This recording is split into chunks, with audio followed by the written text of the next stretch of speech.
This is Dr. Lou Sala, sport and performance psychologist here. Now, the Inside Veer, when you're able to run a load scheme, which pretty much is anytime you get a single high safety defense, but as long as you don't have double run support, you can run Inside Veer and run a load scheme. And see, if you maintain the triple team like you do on zone dive, it takes all the pressure off the A-back, because now the A-back can just take 3 flat steps, step at 45 degrees, and block the corner. So instead of having the A-back wedge with the tackle, and if number one comes down, he two-hand slams number one, and then the ball clears, now you can put number one in continued conflict without having to block him.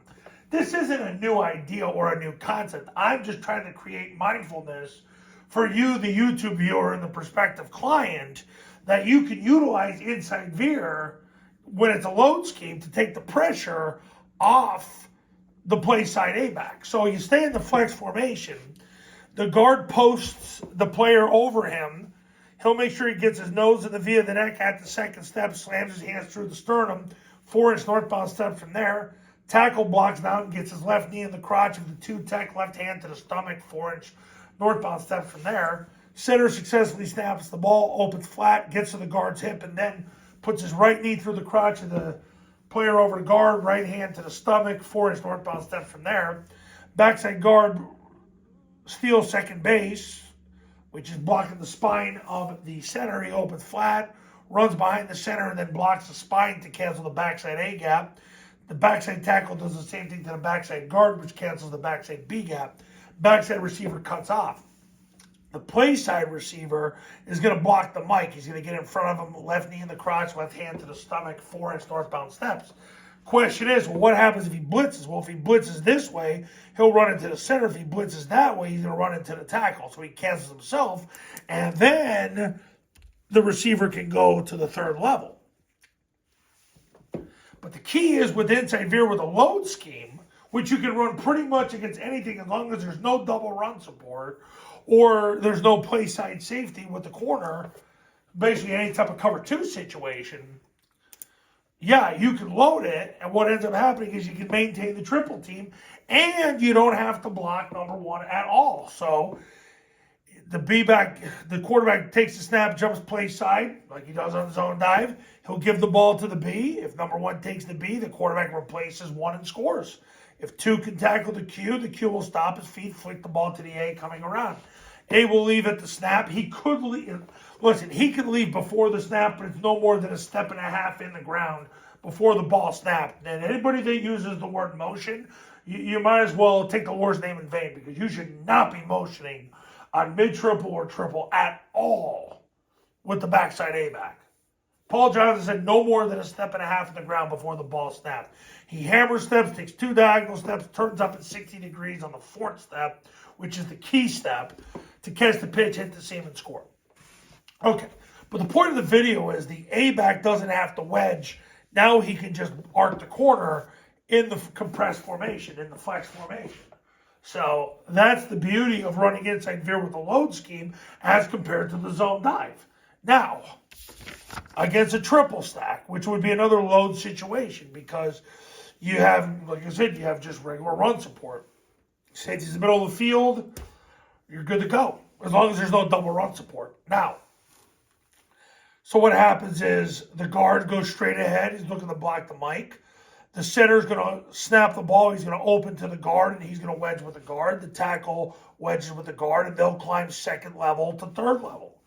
The mic will get secured, and then you can end up on the safety. Receiver will block the other mic in the defense, because you got a 2-mic defense and a triple stack. The 2 scoops happen behind.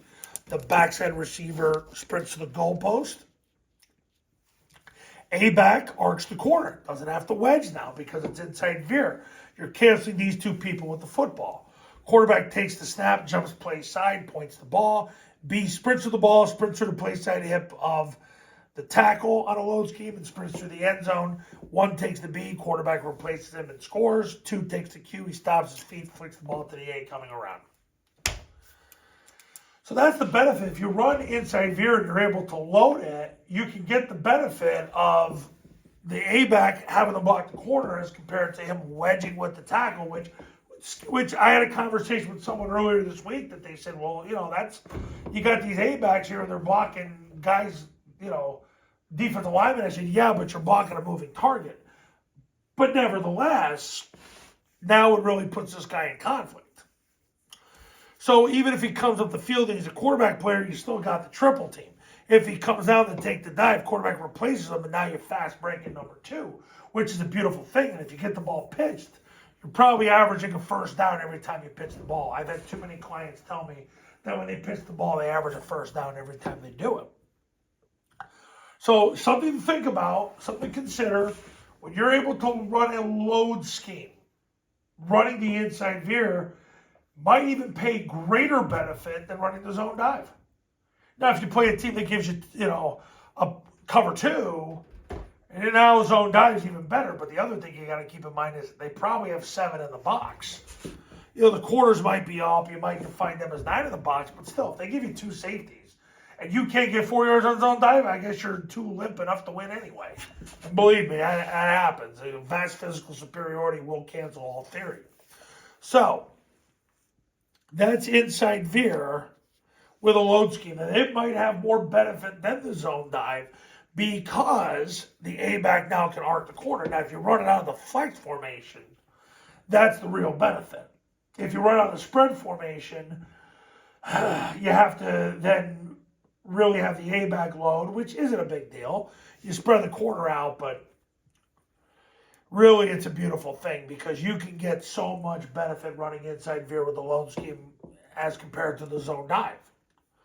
And we'll see what Air Force and potentially Army do in 2022, or what 2024, I mean. So that's that. All right, coaches, if you want to win big in 2024, you want the answers to the test, and you want to get to that next level with your football program, pick up the phone, give me a call. My number is on the thumbnail of this video. So is my website. Triple Option Football Academy is $9.97. You get it for 2 years. Camps start at $19.97. The academy is included with the camp. Go to tripleoptionfootball.com to learn more, and go to tripleoptionfootball.com/testimonials to see all the success stories that have come from the camps in the academy. I'll see you in the next video. We'll talk soon.